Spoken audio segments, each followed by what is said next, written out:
Hola chicos, bienvenidos a otros 5 a las 5, yo soy Hida y el día de hoy vamos a hablar de Proverbios 1, específicamente en el versículo 4.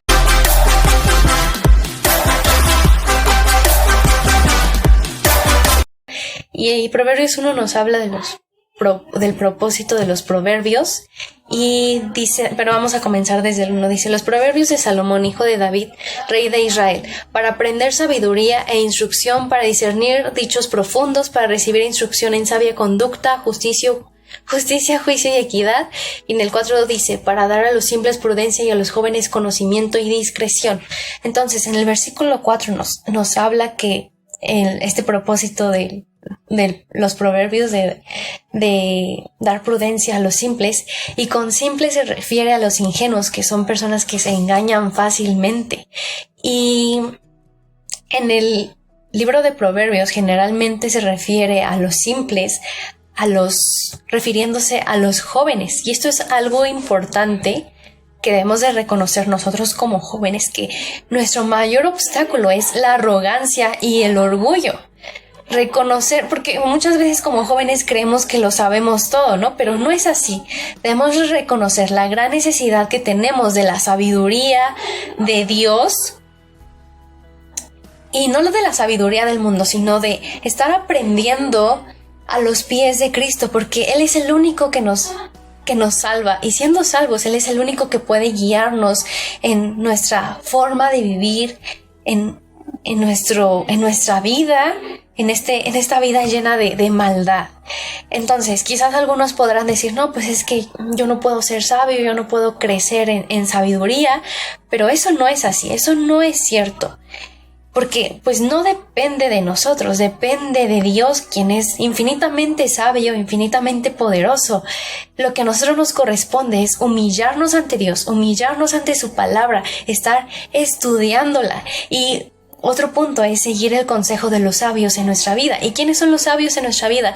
Nuestros padres. Y por eso, padres, es importante que ustedes estén nutriendo de la palabra de Dios para que puedan guiar a sus hijos conforme a la voluntad de Dios.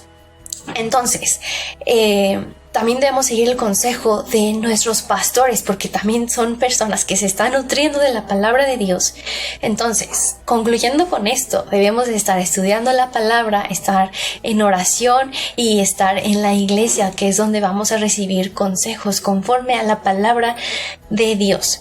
Entonces, otro punto importante es que dice que la palabra de Dios nos da prudencia, y la prudencia también significa astucia. Y en la Biblia dice que la astucia se puede utilizar de dos formas diferentes. Una para hacer el bien y otra para hacer el mal. Y nos da un ejemplo de la serpiente en el Edén, que era muy astuta, pero la usó para el mal.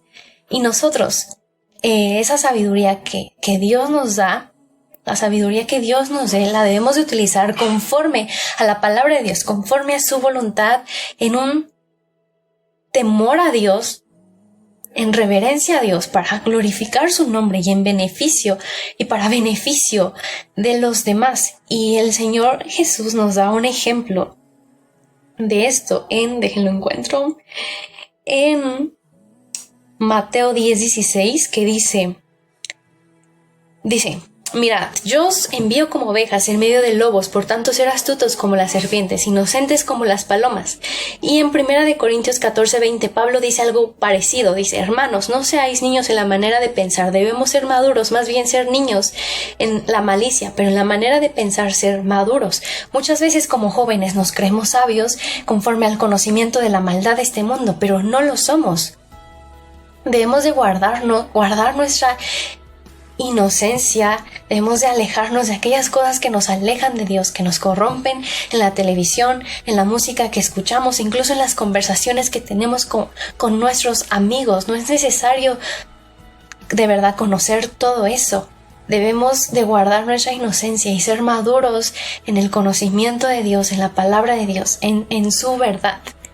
Y lo que les comentaba al principio, de que en Proverbios hace la comparación de que los jóvenes somos como, en otras traducciones dice necios, refiriéndose a nosotros como jóvenes, no es para que digamos, ¿qué me está diciendo? Sino para reconocer nuestra necesidad de la sabiduría de Dios, nuestra falta de sabiduría, que sin la sabiduría de Dios no tenemos sabiduría, y para que nosotros podamos correr a buscar esa sabiduría en Dios, en su palabra, humillarnos ante Él. Entonces, este es el propósito. Quiero que nosotros podamos reconocer que no somos sabios, reconocer lo que la Biblia está diciendo acerca de nosotros y ser guiados por su palabra. Y entonces, eso es todo, chicos, y nos vemos en el próximo 5 a las 5. Bye.